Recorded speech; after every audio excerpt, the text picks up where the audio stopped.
नमस्कार, मी Poonam news अनकटच्या Pune connect मध्ये तुमचं सगळ्यांचं स्वागत करते। पाहूयात पुण्यातील काही महत्त्वाच्या घडामोडी। जम्मू काश्मीर मधील पहलगाम येथे झालेल्या भ्याड हल्ल्यानंतर आज मध्यरात्री 1:30च्या सुमारास अतिरेक्यांच्या 9 ठिकाणांवर भारताने यशस्वी स्ट्राईक करून पहलगाम मधल्या दहशतवादी हल्ल्याचा बदला घेतलाय।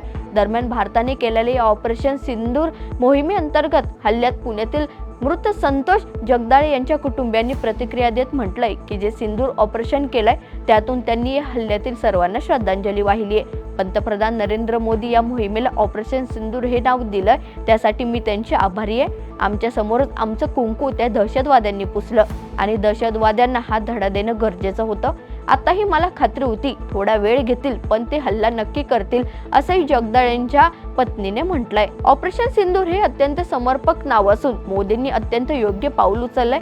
तर दहशतवादी म्हणाले होते की मोदीला जाऊन सांगा की आम्ही काय केलंय, त्याला मोदींनी चोख प्रत्युत्तर आता दिलंय। आता पाकिस्तानला चांगलाच धडा मिळालाय। जर अजूनही त्यांनी धडा घेतला नसेल तर मोदी याहूनही कठोर पावलं उचलतील याची खात्री असल्याचं संगीता गणबोटे यांनी म्हटलंय। पुण्यात गोड्या पाण्यातील मत्स्य व्यवसायास बढावा देण्यासंदर्भात अनेक निर्णय घेण्यात आलेत। मत्स्य खात्याची गोड्या पाण्याच्या तलावातील मासेमारी संदर्भात नुकतीच पुण्यात बैठक पार पडली।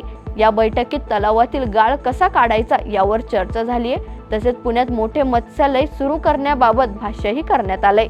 यावेळी मत्स्यालयासाठी हडपसरमध्ये जागा उपलब्ध असल्याची माहिती मंत्री नितेश राणे यांनी दिली आहे। तर AI तंत्रज्ञानाचा वापर या मत्स्य व्यवसायात होणार आहे। वाढत्या वायू प्रदूषणाला रोखण्यासाठी राज्य सरकारने एक महत्त्वपूर्ण निर्णय घेण्याचा विचार सुरू केलाय। तर तांत्रिकदृष्ट्या सदोष व प्रदूषण करणाऱ्या वाहनांना लवकरच पेट्रोल पंपावर इंधन दिलं जाणार नाहीये, असं स्पष्ट संकेत परिवहन मंत्री प्रताप सरनाईक यांनी दिलेत। यासाठी लवकरच नो PUC नो इंधन धोरण लागू करणार असल्याचंही त्यांनी सांगितलंय। पुणे महापालिका निवडणुकांना सामोरं जाण्यासाठी काँग्रेस पक्ष तयार असून गेल्या 10 वर्षात विकास कामांमध्ये भाजपने केलेला भ्रष्टाचार आणि पुणे शहराची केलेली दैना याविरोधात जनतेकडे मतं मागणार आहोत, अशी प्रतिक्रिया प्रदेश काँग्रेसचे उपाध्यक्ष आणि माजी आमदार मोहन जोशी यांनी आज प्रसिद्धी पत्रकाद्वारे दिली आहे। पहलगाम दहशतवादी हल्ल्याचा बदला घेण्यासाठी भारतीय सशस्त्र दलांनी आज पहाटे पाकिस्तान आणि पाकव्याप्त काश्मीरमधील 9 दहशतवादी ठिकाणांवर क्षेपणास्त्र हल्ले केलेत, ज्यात बहावलपूरचा जैश-ए-मोहम्मदचा बालेकिल्ला आणि मुरिदके येथील लष्कर-ए-तोयबाचा तळ याचा समावेश आहे। आणि याच ऑपरेशन सिंदूरच्या यशाचं कौतुक करत पुण्यातील भाजप पक्षाच्या कार्यकर्त्यांनी आज श्रीमंत दगडूशेठ हलवाई गणपती मंदिरात भारतीय सशस्त्र दलाचा सन्मान करण्यासाठी विशेष पूजा करत उत्सव साजरा केलाय। तर कसबाचे आमदार हेमंत रासने यांच्या हस्ते हे पूजन करण्यात आलंय।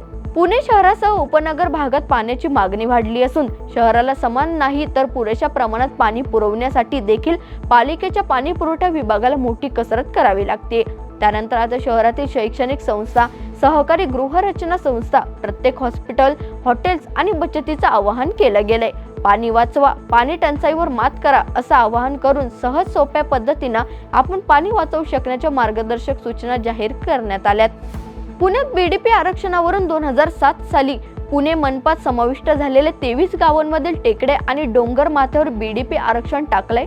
मात्र गेल्या 23 वर्षात आरक्षणाच्या 976 हेक्टरांपैकी चांदणी चौकातील उड्डाणपुलाच्या कामासाठी आवश्यक असलेल्या जागेचा अपवाद वगळता 1 इंच ही जागा महापालिकेला ताब्यात घेता आली नाहीये। दरम्यान शासनाने BDP जागांवर नेमकी किती बांधकाम झालीत याचा अभ्यास करण्यासाठी जा समितीची गठीत करताच यावरून राजकीय वातावरण पुन्हा तापलंय। सोमेश्वर फाउंडेशन आयोजित महाराष्ट्रातील हौशी गायक कलाकारांची पुणे आयडॉल 2025 स्पर्धा दरवर्षीप्रमाणे यावर्षी देखील 19 ते 24 मे दरम्यान होणार आहे। पंडित भीमसेन जोशी नाट्यगृह औंध येथे ही स्पर्धा होणार असल्यानं सोमेश्वर फाउंडेशनच्या वतीनं माजी नगरसेवक सनी विनायक निमन यांनी ही माहिती दिली आहे।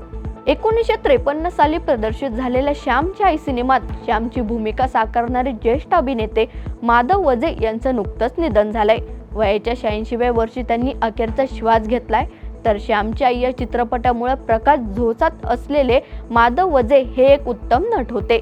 तसंच त्यांचा रंगभूमीचा अभ्यास सुद्धा अतिशय दांगडा असून अभिनयासोबत शिक्षण क्षेत्रातही ते कार्यरत होते। तर पुण्यातील वाडिया महाविद्यालयातून ते इंग्रजीचे प्राध्यापक म्हणूनही निवृत्त झाले होते। या बातमीसह पुणे कनेक्ट मध्ये ते थांबूयात। पाहत राहा न्यूज अनकट।